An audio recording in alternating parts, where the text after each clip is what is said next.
Welcome back to Star Wars Shovelware, my name's Luke, and today on the channel we're going to be hitting the high seas and sailing out for some ecchi action with 7 Pirates H, a Japanese role-playing game which follows the story of 7 female pirates as they go on the search for 7 hidden treasures, alongside a perverted pink seal called Autumn.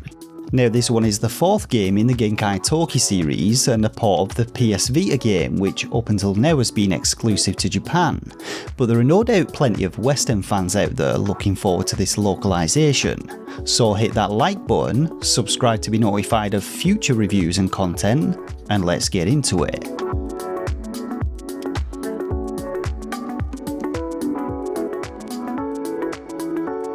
So as I said in the intro, 7 Pirates H is part of the Genkai Tokki series, and so like the previous games, thematically the game follows suit, placing emphasis on ecchi content, but the story itself is pretty well put together. Following the journey of pirate girl Parute and her voyage to find hidden treasures, Parute initially washes up on the shores of an island situated within the Monsupi Sea, a mysterious land populated by all manner of strange creatures and a series staple, the erotic looking monster girls, and after encountering a dirty-minded pink seal called Autumn, who is also the mascot of the series, Parute sets off in search of treasure and a way back home. Now along the way she teams up with 6 other monster girls and encounters a bunch of other characters who either assist her with a mission or stand in her way, and as you might expect, the story is very anime in its presentation, having the usual cast of character personalities like the timid one, the fiery one and the absolute airhead, but there is plenty of humour to be had, and each of the characters had distinct and likeable personalities. Now the story is told through translated dialogue and features full Japanese voiceovers, and the game actively encourages you to activate its optional events which feature interactions between the various characters, building on the backstories and relationships, and rewarding you with items for doing so. Now I'm not going to go into any more details on the game's story, but overall I found it to be a fun time, as it doesn't take itself too seriously and has a relatively solid plot from start to finish, though it is of course saturated with playful ecchi humour, which if you're playing a game like this is no doubt to be expected. Unlike some of the recent lewd titles released on the Switch though, 7 Pirates keeps things light on the fan service. There's no full frontal nudity, which may come as a disappointment to some, but on the other hand, there will no doubt be some out there who will still find even just its themes and content to be a little distasteful. So unlike previous games in the series which featured card battle gameplay or first-person dungeon crawling, 7 Pirates has more of an open world approach, having you sail between different islands and explore them, and you control your character from a third-person perspective, with its battle system featuring classic turn-based combat. Now you begin the game on the first of 7 or so islands which act as the game's dungeons, and here you get to learn the basics about exploration and battles before meeting up with your first pirate ally and gaining access to the overworld. The dungeons themselves though are pretty simple, and I say that unfortunately the majority of them are void of any interesting features, with them generally consisting of a few different areas populated by wandering enemies which you can easily avoid or bump into to engage in combat. Upon first encountering a dungeon, you'll be working your way through it to a story event and boss battle at their end, but due to the size, most of the dungeons can be traversed in a matter of minutes, though you will also return to them a number of times to complete side objectives or grind for materials and experience.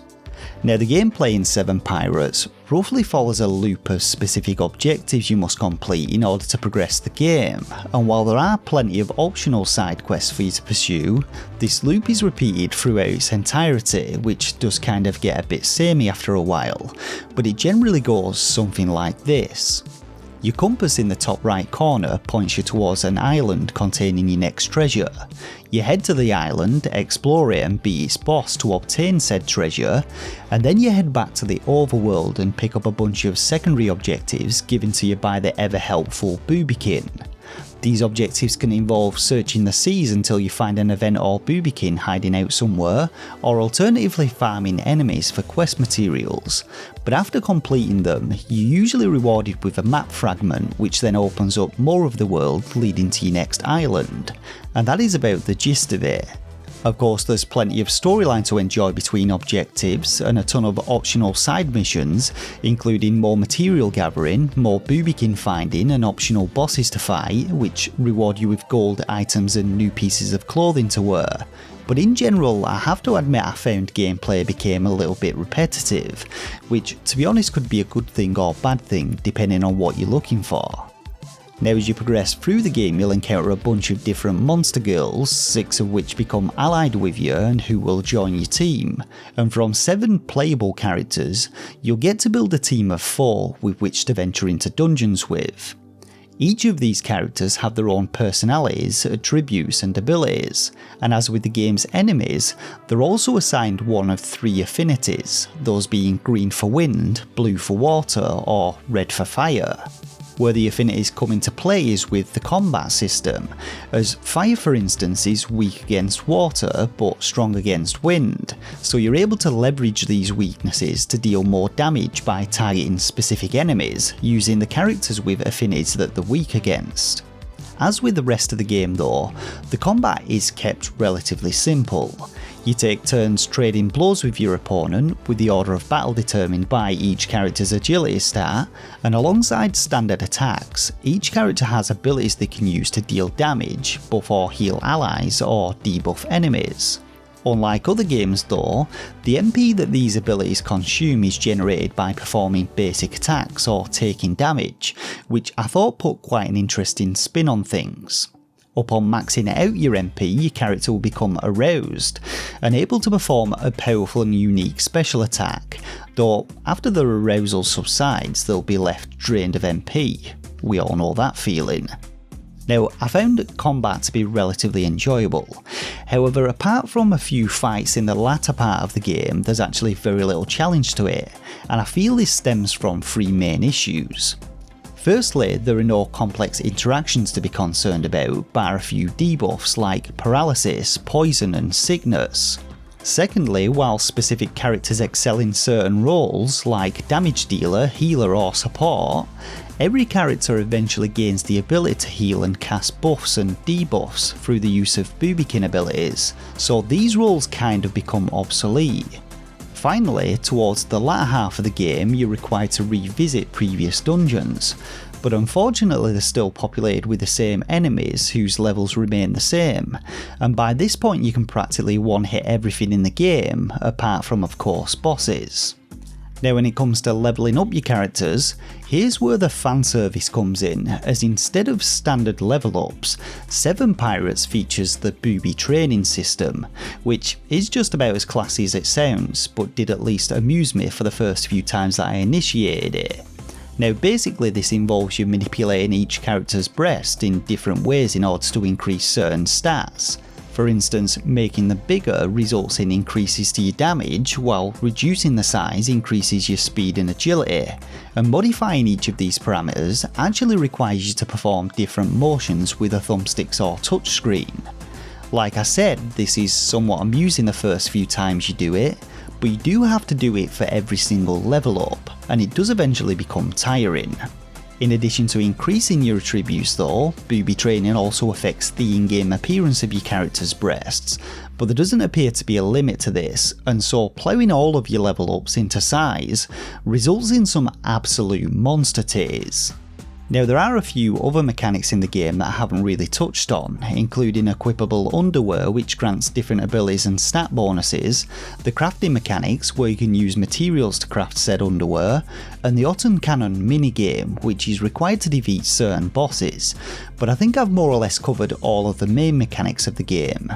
Overall, while I quite enjoyed my time with this one, like I said it became a little bit repetitive towards the end, and playtime wise you're looking at around 10 to 12 hours depending on how many cutscenes you skip, plus a few more to complete all optional objectives. It's by no means the most exciting or challenging JRPG I've played, and certainly relies on its storyline to keep things ticking away, but it's an easy one for a casual playthrough. It offers some relatively tame fan service for those looking for it, and it definitely has more depth and charm to it than some of the recent lewd titles that I've covered on the channel. So considering Seven Pirates has been ported from the PS Vita, I'd say don't go into the game expecting next gen visuals as you won't find them, but so far as Switch games go I thought they looked pretty decent. I enjoyed the colourful characters and wacky enemies that you meet, though of course the designs of them are, shall we say, pretty suggestive, and when it comes to the environments, they look okay but they do feel a little bit empty. Audio wise, sound effects are good and voice acting is spot on. It sounds Japanese, which it is. And the game actually has some catchy little tunes going on, especially the Overworld tune, which had me nodding my head along to it as I sailed about the place. Overall, not too bad on the visuals and audio. So on the performance side of things, I didn't experience any real drops in the frame rate and the game runs pretty solid on the Switch. Issues wise, there are a couple but nothing major.